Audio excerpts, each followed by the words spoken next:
30 दिसंबर 2023 को जब ईडी ने हेमंत सोरेन को समन भेजा तो लगभग ये तय हो गया था कि हेमंत सोरेन की गिरफ्तारी होगी। ऐसा हम इसलिए कह रहे हैं क्योंकि अगर कई मीडिया रिपोर्ट की माने तो अब हेमंत सोरेन के पास कोई ज्यादा ऑप्शन बचा नहीं है। तो ऐसे में राज की बागडोर कौन संभालेगा? उनकी पत्नी कल्पना सोरेन या उनकी भाभी सीता सोरेन या फिर कोई और?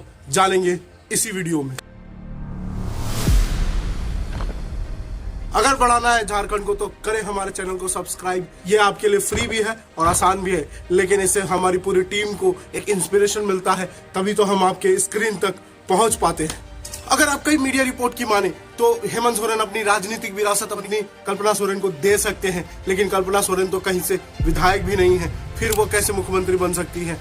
उन्हें कहीं ना कहीं से चुनाव जीतकर विधायक बनना होगा, क्योंकि मुख्यमंत्री बनने के लिए आपको या तो विधान परिषद से विधायक होना जरूरी है या विधानसभा से। चूंकि झारखंड में विधान परिषद नहीं है तो आपको विधानसभा से चुनाव जीतना होगा, जो लगभग कल्पना सोरेन के लिए असंभव दिख रहा है। कैसे?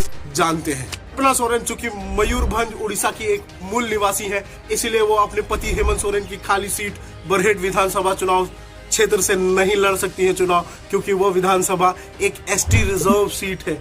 तो इसीलिए उन्हें एक जनरल सीट खोजनी होगी जहां से उन्हें चुनाव लड़ना भी होगा और साथ साथ में जीतना भी होगा।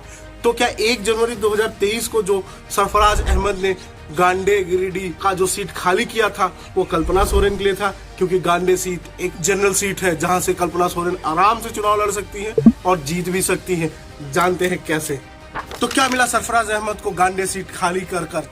अगर मीडिया रिपोर्ट की माने तो बताया जा रहा है कि सरफराज अहमद को राज्यसभा से सांसद बनाकर भेजा जा सकता है दिल्ली, क्योंकि इसी वर्ष झारखंड से राज्यसभा की 2 सीटें खाली होने वाली हैं और 1 सीट सरफराज अहमद को दिया जा सकता है। तो क्या 1 जनवरी को जो सीट खाली हुई विधानसभा की वो सीट कल्पना सोरेन के लिए ही खाली की गई थी, या फिर इस सीट खाली होने के बाद से ही ये कयास लगाया जा रहा है कि कल्पना सोरेन को वहां से चुनाव लड़ाकर झारखंड की बागडोर दी जा सकती है? कल्पना सोरेन किसी और सीट से भी चुनाव लड़ सकती थी, क्योंकि पूरे झारखंड में जनरल सीट की कमी नहीं है। फिर क्यों गांडे सीट ही क्यों चुना गया? ऐसा इसलिए क्योंकि गांडे सीट जेएमएम यानी हेमंत सोरेन की पार्टी के लिए एक गढ़ है। वहां से चुनाव जीतना किसी भी प्रत्याशी के लिए जेएमएम की आसान है, क्योंकि अगर पिछला रिकॉर्ड देखा जाए तो 1999 के बाद से गांडे सीट पे कभी भी कोई और पार्टी चुनाव नहीं जीती है। तो ये इजी टू गो है कल्पना सोरेन के लिए। अगर वो वहां से चुनाव लड़ती है तो आसानी से जीत जाएंगी, लेकिन फिर भी मुख्यमंत्री बनने के लिए उनके राह के कई रोड़े हैं। चलिए बात करते हैं उन रोड़ों की। कल्पना सोरेन को सीएम बनने के लिए 3 बड़ी प्रॉब्लम का सामना करना पड़ेगा। पहला प्रॉब्लम है उनकी जेठानी यानी स्वर्गीय दुर्गा सोरेन की पत्नी सीता सोरेन, जो एक विधायक भी है और जेएमएम की सक्रिय कार्यकर्ता भी हैं। तो क्या वो अपनी देवरानी का लीडरशिप स्वीकार करेंगी?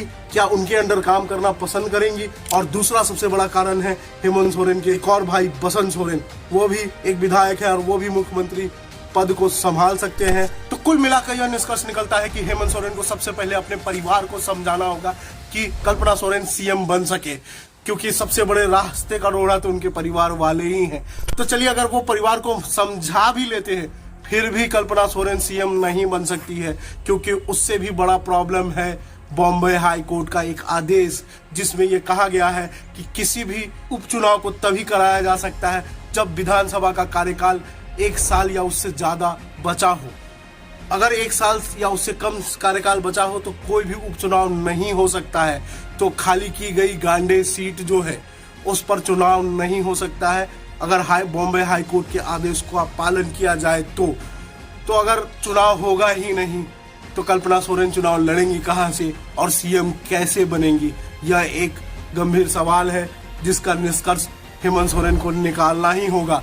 अगर आप हमारा वीडियो देख रहे हैं हेमंत सोरेन जी, तो इस पर गहन चिंतन कीजिए। उसके बाद किसी न किसी एक ऐसे को अपनी पार्टी का लीडर चुनिए जो पढ़ा लिखा भी हो और झारखंड को संभालना जानता हो। परिवार से परे हटकर सोचिए। तो कोई भी मुख्यमंत्री बने, बस हमारा मानना है कि मुख्यमंत्री ऐसा इंसान बने जो पढ़ा लिखा हो और झारखंड की समस्याओं को भली भांति समझता हो। कल्पना सोरेन मैडम पढ़ी लिखी भी है और शायद झारखंड की समस्याओं को समझती भी होंगी, लेकिन उनके रास्ते का रोड़ा सबसे बड़ा बॉम्बे हाई कोर्ट है। तो हेमंत सोरेन जी, आप किसी ऐसे को चुन लीजिए जो आपके पार्टी का ही हो, बस परिवार से हटकर हो। तो चलिए आज के लिए इतना ही। आशा करता हूँ कि कुछ अच्छा होगा और आपको ये वीडियो अगर अच्छा लगा हो तो लाइक कीजिएगा। अगर दूसरों का ज्ञान इस वीडियो से बढ़ाना हो तो शेयर भी कर दीजिएगा। चलता हूँ, नमस्कार, टाटा बाय बाय, सबक है, जय हिंद, जय झारखंड।